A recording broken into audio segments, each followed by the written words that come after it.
Capítulo 8. Placeres y penas. Pocos días después de la conversación registrada en nuestro último capítulo, Flora, llena de esperanza y gozo juvenil, saltó al carruaje que había de llevarla a la estación y agitó una y otra vez una cariñosa despedida a la madre amada que la contemplaba para partir desde la puerta. Con sentimientos encontrados, vio la dulce viuda alejarse por el camino sinuoso el carruaje que llevaba su más preciado tesoro terrenal, separándola de ella por primera vez. La señora Vernon se complacía en el placer de su hija, y quizás sentía un orgullo secreto al pensar que su belleza, talentos y virtudes serían ahora más ampliamente conocidos y apreciados. Pero también había dolor en la separación, un dolor por el cual la madre mansa se reprochaba a sí misma que Flora pudiera ser tan feliz al partir. Había un temor secreto que la señora Vernon consideraba falta de fe, de que las escenas distintas en las que iba a entrar pudieran, aunque fuera en el menor grado, cambiar a alguien que, en su amor parcial, creía que difícilmente podía cambiar para mejor. La señora Vernon además sufría por las preocupaciones y ansiedades de la vida que ahora habría de llevar sola, pues no era persona de quejarse, ni siquiera a sus amigas más íntimas, de las pruebas secretas de su hogar. El mal humor, el egoísmo, la frialdad de Emma, las pasiones caprichosas de sus hijos mal educados, la pérdida del reposo tranquilo de una casa bien ordenada, eran una cruz para la señora Vernon tanto como para su hija. Si para esta última constituía la carga más dolorosa, era porque murmuraba, luchaba y se irritaba bajo su peso, mientras la viuda se inclinaba mansamente, recordando la mano divina que lo había puesto sobre ella. Así, con quietud y sin ostentación, sin soñar ni con mérito ni con recompensa, la viuda seguía su ronda de deberes diarios, ordenaba su casa, enseñaba a los niños, cuidaba de su huésped, atendía al bebé y nunca olvidaba a los pobres. La completa indiferencia de Emma en cuanto a la religión afligía a menudo a la señora Vernon, pero confiando en Dios y no en sí misma, la sencilla cristiana no desesperaba ni siquiera de un corazón que parecía como el camino trillado, donde la buena semilla caía solo para ser llevada de inmediato. No servía de nada prestar libros religiosos a Emma. Los volúmenes quedaban sin abrir a su lado. Ella nunca se consideraba con fuerzas para la fatiga de asistir al culto en la casa de Dios. El señor Ward y su esposa la visitaron más de una vez. El buen hombre hablaba, como era su costumbre, de la abundancia de su corazón, mientras la señora Vernon escuchaba con mansedumbre, con las manos entrelazadas sobre la rodilla. Pero aún él se veía enfriado por el cabeceo afectado y la sonrisa vacía con que la nuera recibía sus palabras de santo consuelo, mientras su esposa se sentía incómoda bajo el ojo oscuro que parecía escrutar cada prenda de su sencillo atuendo.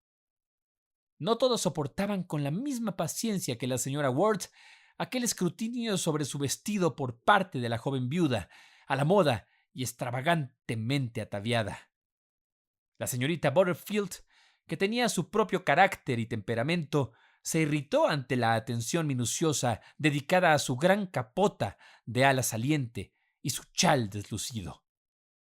Hizo algunas observaciones, más verdaderas que corteses, sobre cabezas como cajas de sombreros en una tienda de modista, destinadas a no contener nada más pesado que frunces y abullonados, lo cual tiñó de enojo la mejilla cetrina de Emma y la hizo comentar amargamente, cuando la visitante se marchó, acerca de la insufrible vulgaridad de los conocidos campiranos de la señora Vernon. ¿Cómo podré ganar la atención de Emma para algo serio? Era el pensamiento frecuente de la señora Vernon hasta que un día le vino a la mente la feliz idea de leerle los himnos manuscritos de Flora. Si algún escrito humano puede interesarle, estos lo harán, pensó la madre de corazón sencillo. Los escuchará primero por amor a la autora y luego su propia belleza tendrá que tocar su corazón. Estoy segura de que siempre toca el mío. Emma, por supuesto, No podía rehusar su asentimiento a la propuesta de leer en voz alta los versos de su cuñada. Declaró que le encantaría oírlos, esperando en secreto que la imposición no fuera larga y que su suegra no creyera necesario recorrer el volumen de principio a fin. La señora Vernon leyó con gran énfasis y sentimiento.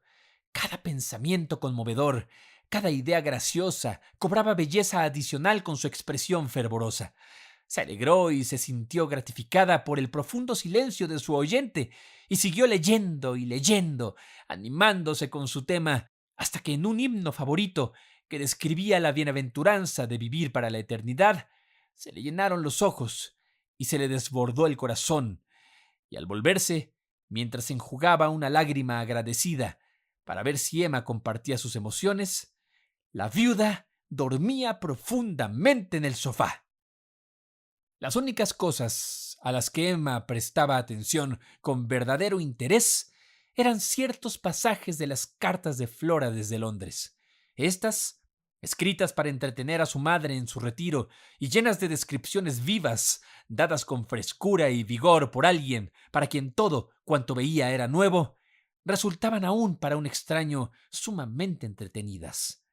Para la señora Vernon, la llegada del correo se esperaba como el gran deleite del día, y ni una sola vez dejó de recibirlo. Se daba un banquete con las cartas de su hija con deleite sin mezcla, pues veía en ellas pruebas del concienzudo cuidado con que Flora atendía a sus deseos y del tierno afecto con que, en medio de sus diversiones, su corazón se aferraba a la madre a quien había dejado. Todo el pequeño círculo de amigos en el tranquilo pueblo de Winsdale compartía el gozo de la señora Vernon. Escuchaban relatos del primer maravilloso Crystal Palace, resplandeciente como alguna estructura de hadas sobre el césped pisoteado de Hyde Park. Los sermones en piedras predicados a partir de los despojos de la antigua Nínive, descripciones de los tesoros del arte, de todo lo bello, curioso y raro, sobre lo cual los ojos de Flora se habían posado con deleite. Oían también descripciones personales de hombres cuyos nombres ya les eran familiares. Cómo había hablado Shaftesbury y cómo había predicado Guthrie, mientras que, no menos interesante para los corazones de sus oyentes rurales, era un retrato vívido de nuestra graciosa reina salido de la entusiasta pluma de Flora. Pero nunca la joven corresponsal se había expresado con términos tan encendidos de admiración y placer como en su descripción de Sir Amory Le Grange, de quien hablaba como de uno de los principales escritores del día. Había sido realmente presentada al león. Había escuchado aquel maravilloso fluir de elocuencia que convertía su conversación en un deleite intelectual más allá de cualquiera que ella hubiera conocido antes. Con su frente amplia, ojo de águila y el más poético molde de semblante, él poseía exactamente el rostro y la figura que un pintor desearía inmortalizar en el lienzo como representación del beau ideal de un genio. Y Flora no podía sino imaginar que Sir Emery se había retratado a sí mismo en el héroe de su célebre obra maestra, La mente maestra. «¡La mente maestra!», murmuró Emma desde el sofá. «¡Oh, yo he leído eso! Todo el mundo lo ha leído. Es una obra encantadora. Creo que lo tengo por ahí en alguna de mis cajas». La señora Vernon se daba por satisfecha de ser contada entre los que no son del mundo, pues nunca había leído, ni siquiera oído hablar de ese libro. Se alegró, sin embargo, de que su hija hubiera conocido a una de las celebridades literarias de Londres y así hubiera añadido otra a los agradables recuerdos que llevaría consigo de la metrópoli. El correo de la mañana siguiente trajo una descripción de una fiesta en los jardines botánicos, y esta frase aparecía en la carta de Flora. «Nos encontramos con nuestro brillante autor justo cuando entrábamos en los jardines y permaneció todo el tiempo con nuestro grupo.